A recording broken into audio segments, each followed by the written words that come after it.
Attention, dans cet épisode, nous allons aborder des sujets sensibles qui pourraient heurter la sensibilité de certains auditeurs. 10 août 1982. Votre Éminence, comme vous le savez, notre famille est profondément enracinée dans l'Église. Notre désir est de protéger sa dignité, en dépit des larmes causées par le viol de 7 de nos garçons par le père Geoghan. Nous ne pouvons pas annuler cela, mais nous nous devons de tenter de protéger d'autres enfants de ces mêmes abus. Lorsque nous avons rencontré le médiateur en la personne du père Dali, il nous a proposé de garder le silence pour protéger les garçons, ce qui est absurde. Les mineurs sont et doivent être protégés par la loi. Cette proposition insulte notre intelligence. J'ai un amour et un respect immenses pour vous, cardinal, mais je suis à présent très en colère. Notre famille n'a jamais reçu aucune excuse de la part de l'Église. Qu'importe le prétendu traitement qu'il a reçu, le père Geoghan n'est pas guéri. Ses actions suggèrent fortement qu'il ne l'est pas. Nous porterons cette affaire devant le Saint-Père s'il le faut. Mon cœur est brisé par tout ce gâchis, et m'adresser à vous de cette manière me blesse profondément. Que Dieu ait pitié de nous tous. Margaret Galland. 20 août 1982. Chère Madame Galland, merci pour votre lettre et pour l'expression sincère de votre opinion concernant le prêtre qui a causé des difficultés à votre famille, et plus particulièrement à vos garçons. Bien que je me doive d'être très vigilant face à une situation aussi délicate, je dois en même temps invoquer la miséricorde de Dieu et la partager, sachant que les pécheurs peuvent effectivement être pardonnés. Certes, nous ne pouvons pas accepter le péché, mais nous savons bien que nous devons aimer le pécheur et prier pour lui.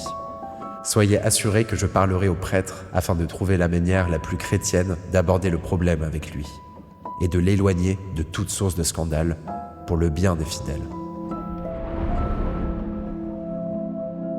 En 1982, une femme du nom de Margaret Galland écrit au cardinal Medeiros, qui était alors cardinal de Boston, pour le presser d'agir afin que le père Geoghan ne puisse plus commettre d'agression et qu'il soit traduit en justice. Leur échange épistolaire, ici directement traduit de l'anglais, est authentifié. Suite à cette lettre de Margaret Galland, le cardinal Medeiros et son successeur, le cardinal Lowe, se contentèrent de le muter de paroisse en paroisse en lui assignant par intermittence un suivi psychiatrique. De ses premières victimes en 1962 jusqu'à son arrestation en 1999, il aura agressé plus de 130 enfants sur une période de 37 ans.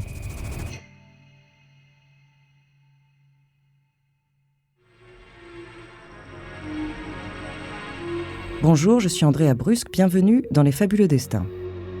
Cet épisode est le 3e que nous consacrons à l'affaire Spotlight, un gigantesque scandale d'abus sexuels dans l'église catholique de Boston, révélé par des journalistes qui pensaient n'avoir affaire qu'à quelques cas isolés de prêtres pédophiles. Aujourd'hui, je vous parlerai de la publication de leur enquête et des retombées internationales de celle-ci.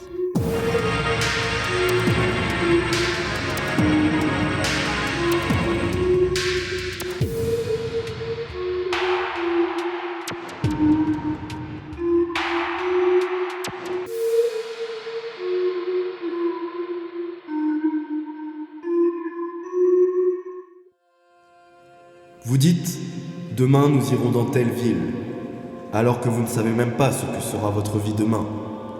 Vous n'êtes qu'un peu de brume qui apparaît, puis disparaît.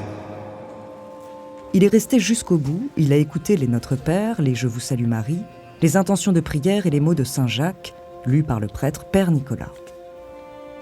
Il est minuit passé lorsque Robbie regarde les fidèles rentrer chez eux après cette longue veillée de prière. Une fois tout le monde sorti, et alors qu'il se tenait debout au fond, Robbie est allé s'asseoir sur l'un des bancs, sans vraiment savoir pourquoi. Pendant plusieurs minutes, il a tenté d'écouter le silence. Et autour de lui, les cierges, les vitraux, l'odeur de l'encens ont lentement fait leur office. Après quelques instants, son esprit trouve le calme, et c'est tout son corps qui finit par se relâcher. À maintenant 50 ans, Robbie ne comprend toujours pas pourquoi l'immobilité des pierres lui fait un tel effet. Quand il était petit, il croyait que les sentiments que provoquait en lui le silence des églises étaient la preuve de l'existence de Dieu. Aujourd'hui, il ne peut s'empêcher de penser que tout cela n'est que le fruit d'une mise en scène. Les statues sur leur piédestal, les peintures solennelles, les bougies dansantes sur les murs. Comment savoir pourtant ? Comment savoir si cette mise en scène a été édifiée en vain ? Comment être sûr que Dieu n'existe pas ? Ce dont Robbie est désormais sûr, du moins, c'est que le Dieu qu'on lui a enseigné au catéchisme, lui, n'existe pas. Si ce Dieu permet que ses représentants sur Terre puissent, de leur vivant, violer des enfants, alors Robbie ne veut pas croire à son existence. Il ne le peut pas.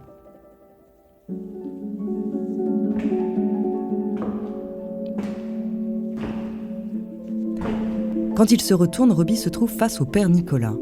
L'homme doit avoir un peu plus de 40 ans. Bien portant, il a le visage rond, des cheveux noirs, et ses yeux calmes, profondément bienveillants, expriment derrière ses lunettes une sollicitude pleine et entière. Bonsoir, nous allons fermer l'église pour la nuit. Robbie acquiesce, remonte la fermeture éclair de son blouson et se dirige vers la porte, quand le prêtre ajoute « À moins que vous ayez besoin de parler. C'est pour ça que je suis là. » Robbie se retourne avec tant de choses à dire. Les dizaines de questions qu'il se posait ces derniers mois le frappent à nouveau de plein fouet. Bien sûr qu'il a besoin de parler. Il voudrait dire au prêtre qu'il ne s'est jamais senti si perdu. Lui dire que son enquête prouve que depuis 30 ans, le diocèse a couvert au moins 87 prêtres pédophiles en versant des indemnités secrètes aux victimes en l'échange de leur silence. Il voudrait que le prêtre réponde, que l'Église réponde, que Dieu lui-même réponde de ces atrocités. Mais Robbie est incapable de parler. C'est son journal qui se chargera de poser ces questions-là. Demain, le Boston Globe publiera l'enquête de Spotlight. Robbie, lui, a fait sa part. Le journalisme informe, pour que d'autres posent les questions, avant que la société ne tente d'y répondre. Demain, la balle sera dans le camp des habitants de Boston, de ses représentants politiques et de ses responsables religieux, le cardinal Lowe en tête. À quelques heures de la publication, Robbie n'imagine pas que l'onde de choc dépassera largement sa ville natale pour gagner les 4 coins du monde. Mais pour le moment, il ne pense plus qu'à rentrer chez lui auprès de sa femme et de ses filles. Alors, pour répondre au prêtre, il se contente d'un sourire d'excuse en faisant lentement non de la tête et sort, laissant à l'homme de Dieu le soin de fermer son église. Avant de continuer cet épisode, nous voulions vous remercier pour votre écoute.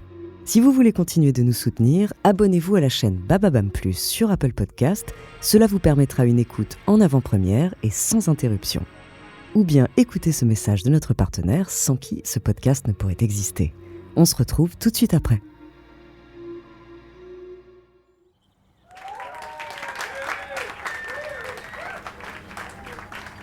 C'est comme un anniversaire. Un anniversaire pour adultes. De fait, Robbie, Mike, Sacha et Matt sont joyeux comme des enfants. Entourés de leurs proches, ils sont tous les 4 assis côte à côte, à table. Ils ne peuvent s'empêcher de rire en voyant le gâteau plein de bougies que l'on pose devant eux. Quelques semaines plus tôt, le Boston Globe a gagné le prix Pulitzer, le plus prestigieux dans le monde du journalisme, pour son investigation sur les abus sexuels dans l'église de Boston. La parution de l'enquête date maintenant d'il y a plus d'1 an, mais elle continue de faire parler partout dans le monde, jusqu'aux cathédrales du Vatican, et la visibilité qu'apporte le Pulitzer ne peut qu'accentuer encore cet écho. Le 26 avril 2003, l'équipe de Spotlight improvise donc une fête en petit comité pour célébrer ce prix qui restera sans doute comme le plus important de leur carrière. Au moment de souffler les bougies, on les invite à dire un mot. Mike, Sacha et Matt se tournent naturellement vers Robbie, qui se lève. Ce n'est pas tous les jours que l'on doit résumer un an de travail sur un sujet aussi bouleversant. Parfois, Robbie se demande s'il est normal que des individus reçoivent des prix pour exposer de tels crimes. C'est une obligation morale. Alors, repensant au chemin parcouru avant de souffler ses bougies, il se contente de dire « Nous avons vraiment une drôle de manière d'évaluer nos succès et nos insuccès. » Le 6 janvier 2002, la publication par le Globe de son enquête sur les prêtres pédophiles du diocèse de Boston provoque une déflagration sans précédent dans l'histoire de la presse écrite. Ce jour-là, le Standard du journal est saturé d'appels. Là où les journalistes avaient tant de mal à trouver des victimes prêtes à témoigner, elles viennent maintenant d'elles-mêmes. Le Globe a libéré une parole contrainte depuis des années. Et cela ne s'arrête pas là. l'article papier renvoie vers le site internet du Globe où les lecteurs peuvent directement consulter les documents authentifiés et scannés qui incriminent directement les prêtres et les responsables religieux. Une archive en particulier prouve la responsabilité dramatique du cardinal Lowe dans la gestion du père Geoghan.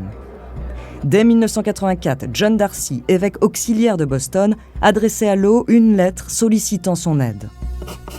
Le père Geoghan a des antécédents de relations homosexuelles avec de jeunes garçons. Je me demande si son travail ne devrait pas être réduit et s'il ne devrait faire l'objet d'une supervision thérapeutique. Après cette lettre et pendant les 20 années qui suivirent, le cardinal Lowe s'est contenté de déplacer Geoghan de paroisse en paroisse, exposant chaque fois de nouveaux enfants à ces agressions.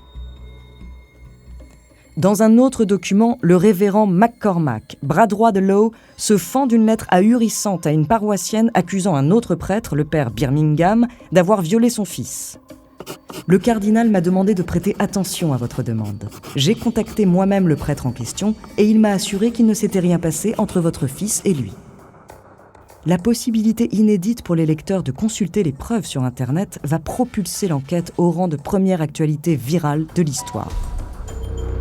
10 ans avant l'avènement des réseaux sociaux, des dizaines puis des centaines de milliers de lecteurs se partagent l'article et les documents par mail. Le scandale fait immédiatement le tour du monde. Il y a 10 ans, le Globe n'avait pas réussi à couvrir l'affaire Porter. Cette fois-ci, les preuves du scandale empêchent toute forme de démenti et provoquent un émoi sans précédent dans l'opinion publique. Des milliers de voix s'élèvent désormais pour interpeller le Vatican. Si ces scandales sont couverts depuis des décennies, comment se fait-il qu'aucun des papes qui se sont succédés ne se soit jamais emparé du problème ?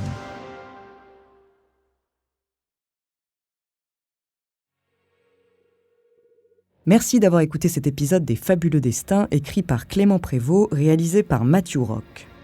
Dans le prochain épisode, je vous parlerai des dénouements de l'enquête et des raisons pour lesquelles elle reste encore aujourd'hui d'une profonde actualité.